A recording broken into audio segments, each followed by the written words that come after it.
This is DNA Sports Talk. We're live at the Celebration Bowl for a great matchup between FAMU and Howard, MEAC versus SWAC. With me right now is Ms. Sonja Stills, the Commissioner of the MEAC. How are you feeling today? I am feeling great. How about you? Good. As we were talking a little bit earlier, you're not a morning person, but we up. We up. We up. We up. Let me ask you, what does it mean to be the first female commissioner? Oh my gosh, it's a humbling experience. I'm sometimes, when people say commissioner, I'm like, what are you talking to? This is something that I had never dreamed of. My education is in counseling, and I did academic support, and the only sport that I played was I was a highly recruited softball church player. That's it. And so that is the extent of my sports background. So, but to be here in this position is really, honestly, very humbling, but it's an opportunity that provides me to help other women come up so that I'm not the only first in the conference. It won't be the last, It right? won't be the last. You talked about a softball background. What got you started into sports? Man, so I actually, during school, I played one summer softball. One summer, and that was it. And then, when I was doing my graduate work, the individual that I did my internship with undergrad, I really wanted to work with her again. And so, but she moved down to athletic academic support. And so back then, there wasn't that many, and I was a child prodigy. So back then, there wasn't many academic programs. So I fell in love with it, working with the student athletes and advising. And so I would call around after I graduated to see where I could start their academic program. And so that's how I kind of fell into it. Got with Dr. Thomas, the former commissioner, who was the athletic director at Hampton, and that's really where the ball started rolling. So I've been with the conference actually over 21 years. Wow, okay. What has been, I guess, the aha moment now that you've been the commissioner? Like, you didn't realize, but now you're like, wow, this is what's taking place, or this is what I have to do when it comes to this job. Wow. Oh, wow, the aha moment. Probably the aha moment would have come. Wow, that's a great question. You got time to think about it. It's no rush. Gosh, the aha moment. It's funny. I think the aha moment came maybe doing an interview. And so I think for me, I was fighting it, becoming the commissioner. The Dr. Thomas would say, I'm not going to do this for long, and I'd be like, I'm not doing this job. Don't nobody want, I think 11 presidents. I don't want, I got you enough. That's it. So I was kind of fighting it the whole time. But at the time, I was like, I would regret if I don't put my hat in the ring. Right. But I think as women, we get this imposter syndrome. And so you're like, oh, I don't have this, I don't have this background, I may have been here, but I don't know if I hear everything. And then I had an interview, and I was talking, I was like, oh shoot, what you're talking about? Go ahead, girl. I got this, right? I got this. And so I was like, okay, I meant to be in this position. So I think that's when I think it hit, like, you can do this, Dr. Thomas prepared you for this position. And so you can do it. He believed in you. Other people kept saying, this is your job. And I'm like, oh, ain't nobody want that. Right. But I was meant to be where I am. And so I just needed to accept that. That's great. That's awesome. Where are you originally from? I am a military brat. I grew up mostly in Newport News, Virginia. My family's from the Bradenton, Sarasota area of Florida. Okay. So yeah, but I grew up mostly in Newport News.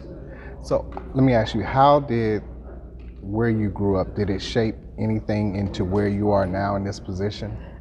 I think so. I stayed close to home. Okay.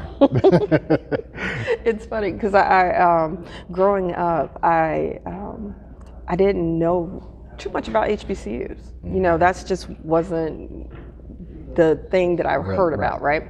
And so growing up, I was like, well, where do I want to go? Where do I want to go to school? So of course in Newport News, Hampton. Right. Oh, want to go to Hampton. And then I listened to watching TV, watching basketball, and this commercial that came on that said, I got bitten by the big blue beast, ODU basketball. I said, I want to go there. And then I was like, I'm watching basketball again. I'll wait for us. Oh, I want to go there. So I settled down. I was like, I want to go to Hampton University. I had to go to summer school. Didn't nobody want to go to summer school. I want to go work at Busch Gardens, and so that's what I did. Right. And so I actually got into ODU. It was like the last minute in August, and got into ODU, and then still having that opportunity when I started when I became a Delta.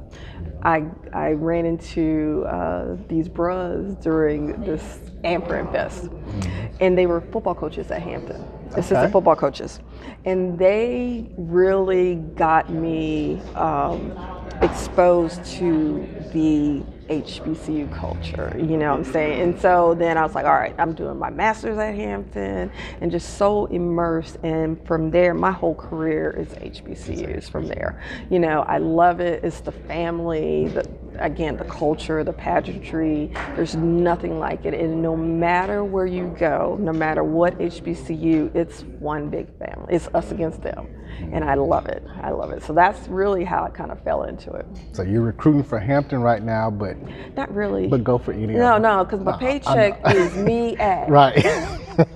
MEAC, but they're still considered a part of the MEAC nation. You know, any former school that's been in the MEAC, they're still part of the MEAC nation. Hampton boosters, they ain't stopped coming to the basketball tournament.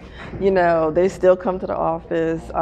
You know, you still have players from either A&T or FAM or Bethune-Cookman say, I'm a MEAC. Right. You know, athlete, and so we still embrace them. That's part of why I built the MEAC Nation, because we're still together, we're still family, and we want to have everybody connected to the HBCU culture. What has this weekend meant for you and for the MEAC? Oh my, it's a tradition of excellence. you know, we 6-1 in the series. You know, it's an excitement. You know, I think what's really heartwarming to me is just to see the student athletes and the spirits that they're getting of a bowl experience. You know, it's very fortunate of FCS to have that bowl experience, and our students have that.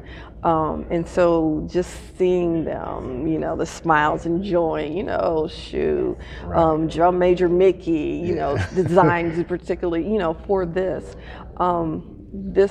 which really is the excitement of coming and seeing all this. All right, I gotta ask you a tough question. Sure.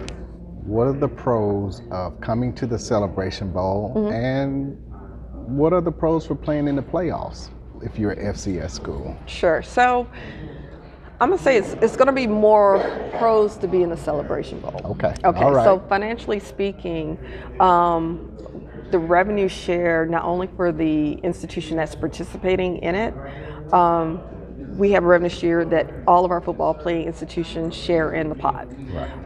That's tremendous. On the FCS side, you're going to be at a deficit.